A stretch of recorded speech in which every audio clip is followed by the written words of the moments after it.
Je suis actuellement en conversion bio depuis avril 2019, installé en société avec mon fils Thomas, qui s'est installé en 2018.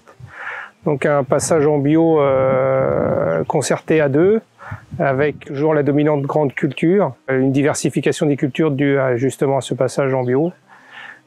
D'où aussi cette plateforme d'essai avec des nouvelles cultures de printemps, les céréales de printemps, et puis une réflexion sur la fertilisation en bio qui est primordiale.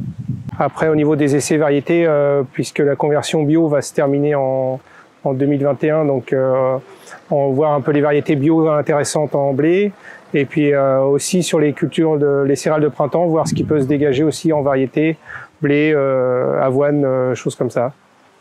Donc aujourd'hui, cet événement Innovaction, c'est l'occasion en fait de réunir nos agriculteurs qui se posent des questions donc sur notamment l'avenir de la fertilisation face à plusieurs choses qui s'accumulent, mais notamment la réglementation qui est un peu en train de réduire la possibilité d'approvisionnement de certaines matières premières, mais aussi les surfaces au niveau national qui augmentent en agriculture biologique, et donc forcément il y a plus de besoins en ce qu'on appelle les engrais organiques. Il serait intéressant en fait d'anticiper une augmentation des prix, donc de voir en fait les alternatives à ces apports exogènes.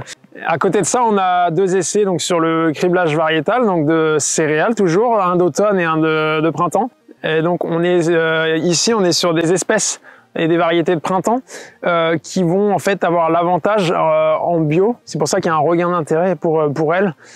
C'est notamment l'adéquation entre le besoin de la culture en azote qui est plus tardif et une minéralisation naturelle. On arrive à des potentiels de rendement qui sont tout à fait respectables. Et donc pour le criblage de ces variétés, donc majoritairement de blé tendre d'hiver, on était quand même face à un public d'agriculteurs en conversion. Donc là, clairement, le but, c'est de chercher encore du volume. Donc là, on cherche des variétés un peu encore typées conventionnelles qui vont valoriser les unités d'azote en quintaux.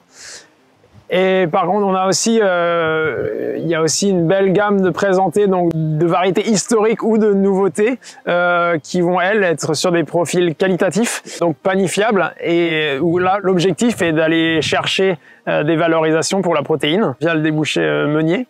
Et dans le but d'orienter les agriculteurs vers leur future récolte, donc valorisée en bio, donc avec une recherche de taux de protéines élevés. Il y a des variétés historiques, on connaît bien leurs atouts, mais aujourd'hui il est aussi intéressant de renouveler. Et pour la fertilisation des cultures d'hiver, le but aujourd'hui c'était pas de faire une recette toute faite, mais plutôt de leur montrer les possibilités d'engrais organiques et de valorisation de la luzerne endogène à l'exploitation.